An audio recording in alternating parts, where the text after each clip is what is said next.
This video sponsored by BuyMode shopping app. டிஸ்கிரிப்ஷனில் link கொடுக்குறேன், check பண்ணி பாருங்கள். இப்போ நம்ம வாங்க வீடியோக்குள்ளே போகலாம். இன்றைக்கி நாம் அவகாடோ பற்றி பார்க்க போகிறோம். பழம்னு சொன்னாலே நிறைய பேருக்கு ஆப்பிள், ஆரஞ்சு, மாதுளை இந்த மாதிரி பழம் தான் ஞாபகம் வரும். அவகாடோ மோஸ்ட்லி இங்கே சாப்பிட்றதில்ல. நம்ம அவகாடோ பற்றி கொஞ்சம் தெரிஞ்சுக்கலாம். நாம் நிறைய பழ வகைகளை கேள்விப்பட்டிருப்போம். இதில் அவகாடோ பழமும் ஒன்று.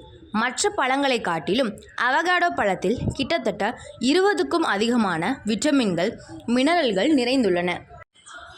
பொதுவாக அவகாடோ பழம் வெண்ணெய் பழம் எனவும் அழைக்கப்படுகிறது. உடல் ஆரோக்கியத்தை மேம்படுத்துவதில் அவகாடோ முக்கிய பங்கு வகிக்கிறது. அது மட்டுமல்லாமல் சரும ஆரோக்கியத்தை மேம்படுத்தவும் அவகாடோ பழம் உதவுகிறது. அவகாடோ பழத்தில் நல்ல அளவிலான கொழுப்புகள், potassium, magnesium, vitamin B6 and vitamin C மற்றும் விட்டமின் K1 போன்ற ஊட்டச்சத்துக்கள் நிறைந்துள்ளன. அவகாடோவில் 20க்கும் மேற்பட்ட விட்டமின்கள் அதிக அளவு உள்ளது. இதனுடன் தாதுக்கள், மினரல்கள் போன்றவை நிறைந்துள்ளன. இவ்வாறு பல்வேறு ஊட்டச்சத்துக்கள் நிறைந்த அவகாடோ பழம் சாப்பிடுவது உடல் ஆரோக்கியத்திற்கு பல்வேறு நன்மைகளை தருகிறது. எனினும் தினமும் அவகாடோ சாப்பிடலாமா என்ற கேள்வி அனைவருக்கும் எழும். ஆம், தினம்தோறும் ஒரு அவகாடோவை சாப்பிடலாம். இதில் நிறைந்துள்ள ஊட்டச்சத்துக்கள் உடல் ஆரோக்கியத்துடன் சரும ஆரோக்கியத்திலும் முக்கிய பங்கு வகிக்கிறது. ஒரு நாளைக்கு ஒரு அவகாடோ பழம் சாப்பிடுவதால் கிடைக்கும் நன்மைகளை பற்றியும் நாம் பார்ப்போம். உடலில் கொழுப்பு சேர்வதற்கான முக்கிய காரணம் ஆரோக்கியமற்ற உணவுகளை எடுத்துக்கொள்வது. நல்ல ஆரோக்கியமான உணவு முறையை கையாள்வதன் மூலம் உடலில் உள்ள கெட்ட கொலஸ்ட்ராலை வெளியேற்றி நல்ல கொழுப்பின் அளவை அதிகரிக்க செய்யலாம். இந்த பழத்தில் அதிக அளவு மோனோசாச்சுரேட் கொழுப்புகள் இருக்கிறது. இந்த நல்ல கொழுப்பின் அளவை அதிகரிக்க செய்வதன் மூலம் மாரடைப்பு போன்ற அபாயத்தை தவிர்க்கலாம்.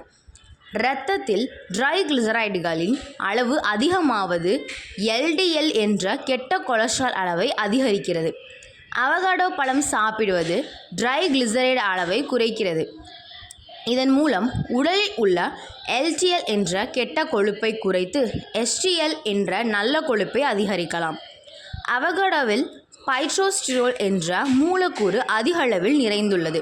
இது உடலில் உள்ள கெட்ட கொலஸ்ட்ராலை வெளியேற்றி இதய ஆரோக்கியத்தை பராமரிக்கிறது.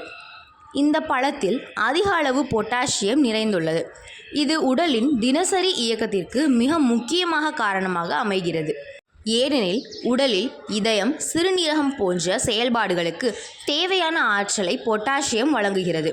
அவகாடோவில் உள்ள பொட்டாசியம் உயர் இரத்த அழுத்தத்தை குறைக்க செய்வதுடன் சோடியத்தால் உடலில் ஏற்படும் விளைவை குறைக்க உதவுகிறது. இதன் மூலம் இரத்த அழுத்தம் கட்டுக்குள் கொண்டு வரப்படுகிறது. இரத்தத்தில் ட்ரைகிளிசரைடு அளவு அதிகமாக இருப்பதாலும் இது சாத்தியமாகும். இந்த பழத்தில் அதிக அளவு பொட்டாசியம் நிறைந்துள்ளது. அதனால் உடலின் தினசரி இயக்கத்திற்கு ஒரு முக்கிய காரணம் இது என சொல்லலாம். உடலில் உள்ள அனைத்து பொருட்களையும் மற்றும் உறுப்புகளையும் மிகவும் ஆரோக்கியமாக வைத்துக்கொள்ள உதவுகிறது. அவகாடோவில் லூடின் மற்றும் ஷாக்சினின் போன்ற மூலக்கூறுகள் அதிக அளவில் நிறைந்துள்ளது. இந்த மூலக்கூறுகள் கண் பார்வையில் ஏற்படும் மாகுலர் சிதைவு செய்முறையை தாமதப்படுத்த உதவுகிறது. இதன் மூலம் கண் ஆரோக்கியத்தை மேம்படுத்தலாம்.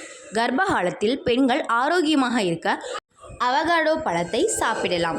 இது அவர்களின் உடல் ஆரோக்கியத்திற்கு நன்மை பயக்கும். கர்ப்பிணி பெண்கள் அவகாடோ பழத்தை எடுத்துக்கொள்வது குழந்தையின் மூளை வளர்ச்சியை அதிகரிப்பதுடன் தாய்மார்களுக்கு பால் சுரப்பை அதிகரிக்க செய்கிறது. அவகாடோ பழத்தில் நிறைந்துள்ள ஊட்டச்சத்துக்கள் நீரிழிவு நோயை நிர்வகிக்க உதவுகிறது. அவகாடோ பழத்தை சாப்பிடுவது அதிக கலோரிகளை எடுத்துக்கொள்வதை தவிர்க்கிறது. இதன் மூலம் உடல் எடையையும் குறைக்கலாம். குறைவான கலோரிகள் மூலம் உடல் எடையை குறைக்க முடியும். மேலும் இதில் குறைந்த அளவு கிளைசமிக் குறியீடு நிறைந்துள்ளது. இவை நீரிழிவு நோயாளிகளுக்கு சிறந்த தேர்வாக அமைகிறது. அவகாடோவில் குறைந்தது 30% வரையிலான கரையக்கூடிய நார்ச்சத்துகள் நிறைந்துள்ளன. மேலும் இதில் நிறைந்துள்ள பல வகையான ஊட்டச்சத்துகள் உடல் ஆரோக்கியத்திற்கு நல்லது. இன்றைக்கி நாம் அவகாடோ பற்றி பார்த்தோம். இன்னொரு நாள் இன்னொரு வீடியோவில் பார்க்கலாம். பாய்.